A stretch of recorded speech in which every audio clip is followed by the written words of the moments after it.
Margaret held the Christmas ornament her granddaughter Lily had painted years ago, a small wooden snowman, faded by time, yet still full of meaning.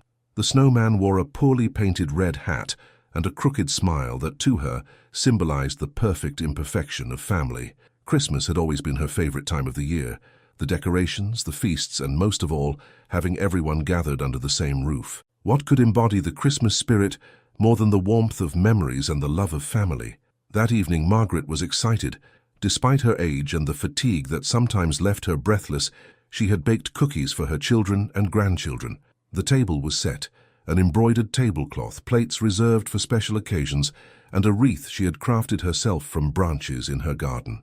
While arranging the silverware, she overheard her eldest son Andrew talking with Melissa and Jonathan in the living room.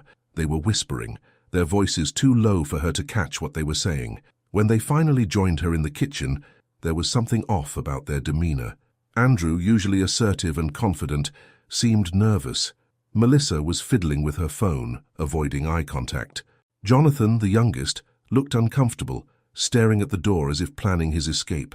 "Mom, we need to talk," Andrew began, clearing his throat. "It must be important considering how serious you all look," Margaret said with a chuckle, trying to lighten the mood. No one laughed. "Look, this is complicated, but we've come to the conclusion that it would be better for you to spend some time in a place where you can get more care, more structure. You know, doctors, nurses," Andrew explained, choosing his words carefully. "What do you mean by more care?" Margaret asked, crossing her arms. A sense of unease began to build in her chest. "We're talking about a home, Mom. It's a great place, really. Comfortable, beautiful, with people your age to keep you company," Melissa finally said, lifting her eyes from her phone. Margaret blinked a few times, unable to believe what she was hearing. "A home? You're talking about a nursing home now at Christmas?"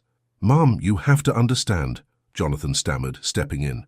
"We're not abandoning you. It's just that our lives are so hectic right now. It's temporary, just until things settle down. Temporary. And until then, I'm supposed to stay in a strange place away from my home." "Away from you?" she asked, her voice trembling. Andrew sighed. "You're not understanding, Mom. This is for your own good." That night, as Margaret was driven to Evergreen's home, her heart felt heavier than anything she had ever carried. Her children barely spoke to her during the ride. The dark, cold winter landscape passed by the car windows, but Margaret could hardly see it through the tears welling in her eyes. When they arrived, the lights of the nursing home shone brightly, as if trying to disguise the somber atmosphere. The place looked clean, even welcoming at first glance, but there was something artificial about the sparkle of the decorations and the exaggerated friendliness of the receptionist. "You're going to like it here, Mom," Melissa said, before hurrying off, not waiting for a response. Jonathan didn't even look back. Andrew lingered a moment longer, but only said, "We'll be back soon." Margaret was escorted to room 217, a small, sterile space. The iron bed had stark white sheets, and the only window faced an empty courtyard. The nurse who accompanied her gave a brief tour, mentioning a special Christmas dinner planned for the next day to lift the residents' spirits. When the door closed, leaving her alone, Margaret finally let her tears fall. How could her own family leave her here, and on Christmas Eve no less? As she stared at the small snowman ornament she had brought in her suitcase, a knock on the door interrupted her thoughts. It was Agnes, a woman who looked about 80. Her grey hair was pinned in a bun, and her tired eyes held a peculiar sparkle. "First night here?" Agnes asked, stepping inside without waiting for an invitation. "Don't worry, dear. Most of us were left like this too, especially at Christmas." Margaret tried to hold back her tears. "It's so cold here. I never expected to spend Christmas alone." Agnes gave a bittersweet smile. "Alone? You're not alone. Here, we're all in the same boat, each of us with our own story, but they all end in the same place. Come now, don't be like that. There's a mystery here that might make things more interesting." Margaret frowned. "Mystery?" Agnes pointed to the wall beside Margaret's bed. There was a phrase written there, almost imperceptible. "The truth of Christmas is hidden where you least expect it." Before Margaret could ask more, Agnes said her goodbyes. "Tomorrow will be an interesting day. Wait and see." As the night went on, Margaret could hardly sleep. The words on the wall echoed in her mind. Who had written them, and what did they mean? She glanced at the little snowman on her bedside table and whispered to herself, "I'll figure out what this all means." Margaret woke to the sound of laughter in the hallway. At first she thought it was the start of a cheerful morning, but she quickly realized it wasn't quite that. Two staff members were chatting loudly while changing the sheets in a nearby room. Their laughter clashed painfully with the cold silence of room 217. Margaret looked out the window. The courtyard was covered in a thin layer of snow. The bare trees seemed to bend under the weight of the icy wind. Nothing about the scene reminded her of the Christmas she knew. She used to wake up to the smell of turkey in the oven, hear Lily singing carols, and watch Andrew and Jonathan argue over who was better at decorating the Christmas tree.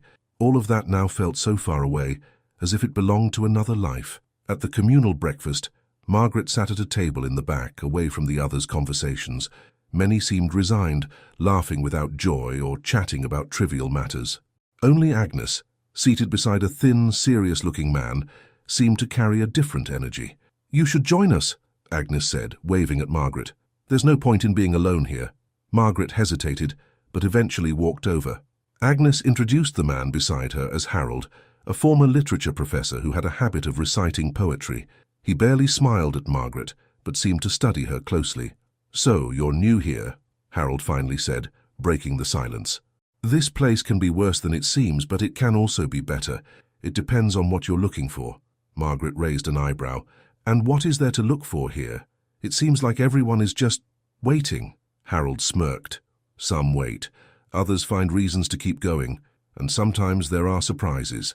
Agnes chimed in. "Surprises like the messages on the walls, right? You saw the one in room 217, didn't you, Margaret? I bet you're curious." Margaret nodded. "I saw it, but I don't know what to make of it. Who wrote them and why?" Agnes shrugged as if it were a mystery even she couldn't fully unravel. "They say it was a former resident, but no one knows for sure. What we do know is that these messages tend to show up around Christmas." As the day went on, Margaret noticed how many of the residents seemed apathetic. Some just stared out the windows, while others were lost in their own memories. She felt a mix of sadness and anger. Was this what her children thought she deserved? To be left in a place where time seemed to stand still? That afternoon, Margaret decided to explore the nursing home. As she walked through the hallways, she found another note hidden behind a curtain in the main hall. The message read, "Forgiveness is the hardest gift to give, but the most powerful one."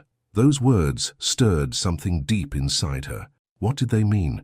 And who was leaving these messages? She held the phrase in her mind, sensing there was more going on than met the eye. That evening, Margaret returned to the attic, where she had noticed boxes of Christmas decorations the day before. She found Agnes there holding an old silver Christmas ornament. "My daughter made this when she was 8 years old," Agnes said, looking at the ornament with sadness in her eyes. "Now she has a family of her own. I don't even know if she remembers I exist." Margaret felt a lump in her throat. "Why don't you try reaching out to her?" Agnes let out a bitter laugh. "I've tried. She's busy, like everyone else. This place, Margaret, is where they put us when they're tired of trying." Margaret didn't respond. She just looked at the ornament in Agnes's hand and wondered, do my children feel the same way about me? But before leaving the attic, Margaret found an old letter inside a box of decorations. It was dated 1992 and seemed to have been written by a former resident. The letter read, "If you're reading this, it means there's still time to change things. Christmas is proof that miracles happen. You just have to believe and act." Margaret held the letter in her hands for a long time. It felt like a direct message to her. But what could she do to change her situation? The next morning, Margaret woke up feeling a different energy. The letter she had found in the attic wouldn't leave her mind. There's still time to change things. But how? She was in a nursing home, far from her house, her family, and seemingly any chance of reconciliation. Yet, something about the tone of the letter made her feel alive, as though this Christmas could be different. At breakfast, Margaret started paying more attention to what was happening around her. She noticed how many residents stared blankly into space, without any expectation of something better. She saw how the staff, though polite, moved mechanically, as if they were just going through the motions. But most of all, Margaret felt that there was something wrong about the atmosphere, a quiet discomfort that hung in the air. "You're thinking about the letter, aren't you?" Agnes said, approaching her table. "I saw how you were holding it last night." Margaret hesitated, but eventually admitted, It's like a plea for help, as if someone wanted us to do something, but I don't know what." Agnes smiled. "Funny, isn't it? We come here thinking life is already over, but every now and then, something shows up to remind us that we can still make a difference." Margaret looked at Agnes curiously. "Do you really believe that? That we can still change things?" "I believe that if we don't try, we'll never know," Agnes replied. "And maybe Christmas is the perfect time to do it." Later that day, Margaret decided to visit Harold, the former literature professor, who seemed to know more than he let on about the messages. She found him in his chair, reading an old book of poetry. When she mentioned the letter and the mysterious phrases, Harold chuckled softly. "These messages, they always show up as Christmas approaches. It's as if the place has a spirit of its own, trying to remind us of something we've forgotten," he said. "But who writes them? Who left that letter in the attic?" Margaret pressed. Harold paused before answering. "No one knows for sure. Some say it was a man named Walter who lived here years ago. He was known for trying to bring hope to everyone, even after his own family abandoned him. But others believe it's something bigger than just one person, like the spirit of Christmas itself." Margaret wasn't sure if she believed that explanation, but she couldn't deny that there was something special about the messages. She decided she had to do something, not just for herself, but for the other residents, who seemed to have given up hope entirely. Meanwhile, Margaret began to notice that many of the residents' belongings were disappearing. Watches, rings, photos, small things that held great sentimental value. When she mentioned this to Agnes, the reply came with a bitter edge. "This happens all the time here. Some of the staff sell the stuff for extra cash, and of course no one does anything. Who's going to listen to a bunch of old folks?" Margaret was outraged. How could something like this happen in a place that was supposed to care for and respect its residents? She knew she couldn't ignore it. Even if her children weren't by her side, she still had a voice, and she intended to use it. That night, Margaret returned to the attic, this time determined to find more clues about the mystery of the messages. There, she found another phrase written on the bottom of a box of decorations. "The greatest gift you can give is your courage." Those words struck a chord deep within her. Margaret realized that if she wanted to change things, she would have to face her fears. She decided to organize a Christmas celebration for the residents, not just to bring joy to the home, but also to draw attention to what was happening there and expose the wrongdoing. Margaret began talking to other residents, trying to convince them to participate.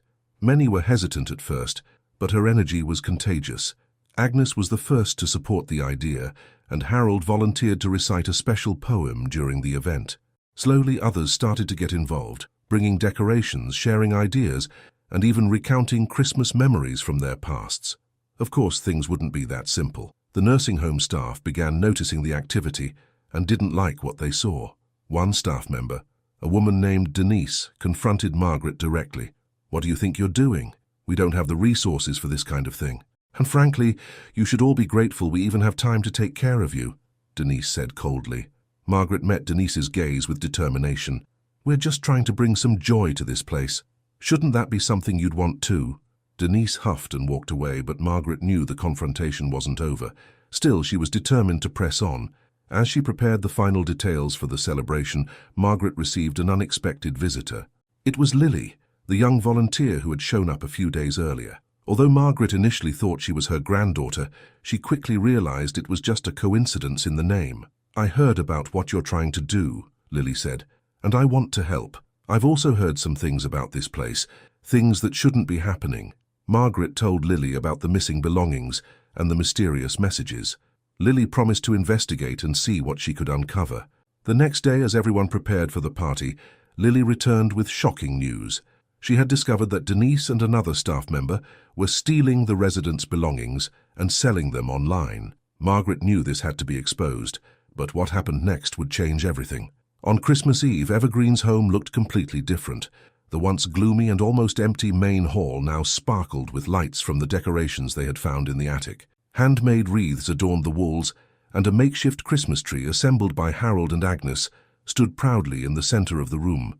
For the first time in years, Margaret felt something she hadn't felt in a long time: hope. The residents gathered, dressed in their best outfits. Harold recited poems in his deep, resonant voice, while others shared stories of Christmases past. For the first time since her arrival, Margaret saw genuine smiles on the faces around her. But at the back of her mind, she knew the night still held challenges. Lily had promised to bring evidence against Denise and the other staff member, but Margaret also had another worry: her children. Andrew, Melissa, and Jonathan still hadn't reached out, and she wondered if they even remembered her on this special night. In the middle of the party, Denise appeared. Her face was stiff, and she seemed uneasy with the celebration. She approached Margaret and, in a low tone, said, "I told you this was a bad idea. You don't have permission to organize events like this without consulting the administration." Margaret lifted her chin, feeling the courage inspired by the messages she had found around the home. "You're worried because you know this party will bring attention to what's happening here, and when people start asking questions, your secrets won't stay hidden for long." Denise narrowed her eyes, but before she could respond, Lily walked into the room holding a tablet. "Sorry to interrupt," Lily said firmly, "but I thought you might want to see this, Denise." Lily connected the tablet to a small TV in the hall, displaying a series of screenshots and messages that proved Denise and another staff member had been selling residents' belongings. The evidence was undeniable. The room went silent. Some residents began murmuring, outraged. Denise tried to defend herself, but her voice was drowned out by protests. Lily promised to forward the evidence to the nursing home administration and the authorities, ensuring that Denise would face the consequences of her actions. Margaret felt a wave of relief, but also pride. Finally, something was changing in this place, and she had played an important role in making it happen. As the party continued, Margaret was surprised by another unexpected event. Jonathan appeared in the hall, holding a clumsily wrapped package. He looked nervous, as if he didn't know where to begin. "Mum," he started, his voice trembling. I don't know what to say. I just know we did something terrible to you, and I'm so sorry." Margaret stood still for a few seconds. Jonathan seemed genuinely remorseful, but where were Andrew and Melissa? Before she could ask, Jonathan explained, "I'm here on behalf of all three of us. Andrew and Melissa are ashamed, but they sent a message too." He handed Margaret an envelope. Inside was a letter signed by all three. The words were humble and filled with regret. They admitted they had acted out of convenience, prioritizing their own lives over their mother's well-being. At the end of the letter, they promised never to leave her alone again. Tears streamed down Margaret's face, but this time they weren't from sadness. "I forgive you," she said, hugging Jonathan. "But I want you to know I'll never forget what happened, and I hope this serves as a lesson for you to become better people." The evening continued with more joy than Margaret could have imagined. Harold recited his final poem, a piece he had written especially for the occasion. "Christmas is a mirror. It shows what we hide, but also what we can become if we have the courage to try." As the residents applauded, Margaret felt a warmth in her heart. It wasn't the Christmas she had envisioned, but in a way it was exactly the one she needed. She had found strength within herself and discovered that even in a place where many felt forgotten, there was room for hope and change. On Christmas morning, Margaret walked through the snow-covered courtyard. The sun shone timidly, and the bare trees looked less melancholy than before. Along the path she found another message, this time written in the snow. "The spirit of Christmas is what we do for each other." Margaret smiled. She didn't know who was behind the messages, but she felt in her heart that she had fulfilled their purpose. When she looked toward the nursing home's entrance, she saw Jonathan stepping out of a car with Andrew and Melissa. They carried bags filled with food and presents. Seeing them, Margaret realized that despite everything, there was still hope for her family, and that Christmas she decided that forgiveness would be the gift she gave herself.